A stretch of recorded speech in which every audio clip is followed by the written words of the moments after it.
Welcome to தமிழமிர்தம் channel. அனைவருக்கும் விநாயகர் சதுர்த்தி வாழ்த்துக்கள்.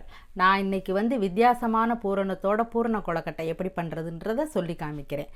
அந்த வித்தியாசமான பூரணம் என்னென்னா எள்ளு பொடியும் பனங்கற்கண்டு சேர்த்துருக்கிறேன். பனங்கற்கண்டு சேர்த்தா வித்தியாசமான டேஸ்ட்டோட உண்மையிலே நல்லா இருக்கும். நீங்கள் செஞ்சு பாருங்கள்.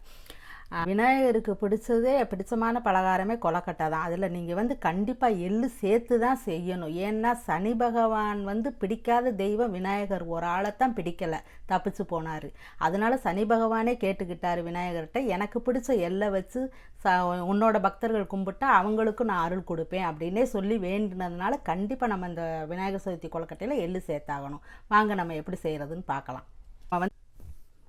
தேவையான பொருட்கள்: அரிசி மாவு 1 கப், இது பச்சரிசியும் புழுங்கரிசியும் சம பங்கு எடுத்து அரைச்சி வச்சுக்கிட்டதுப்பா. வெல்லம் 1 கப் தட்டி வச்சுருக்கிறேன். தேங்காய் பூ சிறிது, எள்ளு வறுத்து பொடி பண்ணி வச்சுருக்கிறேன். நல்லெண்ணெய் கொஞ்சம் அந்த மாவு பிசைகிறதுக்கு, பனங்கற்கண்டு எள்ளு மாவில் பிசைகிறதுக்கு, ஏலம் சுக்கு நுணுக்கி வச்சுருக்கிறேன். இப்போ துருவி வச்ச தேங்காய் இருக்குது, அதில் ஒரு 4 ஸ்பூன் வெல்லம் உங்களுக்கு தேவைக்கு தக்கன சேர்த்துக்கோங்க. வெல்லம், எள்ளு பொடி ஒரு 3 ஸ்பூன். எள்ளு பொடி போட்டிங்கன்னா நல்ல வாசமாக இருக்கும்ப்பா. பனங்கற்கண்டு 2 ஸ்பூன். ஏலஞ்சுக்கு நுணுக்குனது.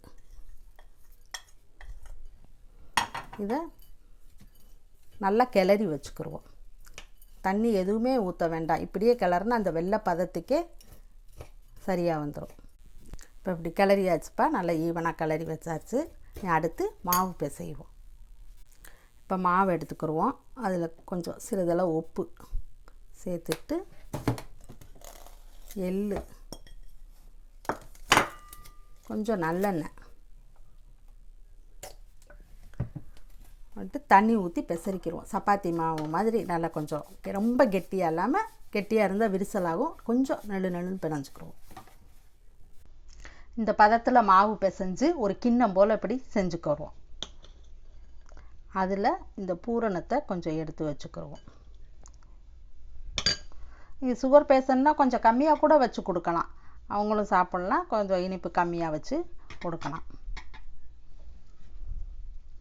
அப்படியே இந்த மாதிரி செஞ்சுக்கோங்கப்பா. செஞ்சுட்டு இந்த ஓரத்தை நல்லா இப்படி பண்ணி விட்டுட்டு, இப்போ குக்கர் தட்டில் எண்ணெய் தடவி வச்சுருக்கிறேன். எண்ணெய் தடவி இந்த மாதிரி வச்சு அடுக்கிக்கிறலாம். இந்த கூம்பு டிசைன் வேணுனாலும் அப்படியே கிண்ண மாதிரி செஞ்சு அப்படியே கவர் பண்ணி மூடி வச்சிடலாம்ப்பா. தண்ணி ஊற்றிட்டு சூடாகவும் இதை எடுத்து இப்படி வச்சுருவோம். இட்லி கொப்பரை அல்லது குக்கரில் வச்சிட்டோம்னா 10 நிமிஷம் தான் வெந்துடும். இப்போ 10 நிமிஷம் ஆச்சு. வெந்துருச்சான்னு பார்ப்போம். நல்லா வெந்துருச்சுப்பா. நம்ம கலரே மாறிடுச்சு பாருங்கள். அந்த இது நல்லா பார்க்குறதுக்கு நல்லா இருக்குது. வெந்து ரெடி ஆயிடுச்சு. இப்போ வித்தியாசமான பூரண கொழுக்கட்டை ரெடி ஆயிடுச்சுப்பா. இதை உங்கள் வீட்டில் கண்டிப்பாக செஞ்சு பார்த்து டேஸ்ட் பண்ணி கமெண்ட்ஸ் போடுங்க. என்னோடய வீடியோ பிடிச்சிருந்தால் லைக்ஸ் பண்ணுங்கள். என் சேனலை சப்ஸ்கிரைப் பண்ணுங்கள் மறக்காமல். இன்னொரு டிஷ்ஷோடு உங்களை சந்திக்கிறேன்.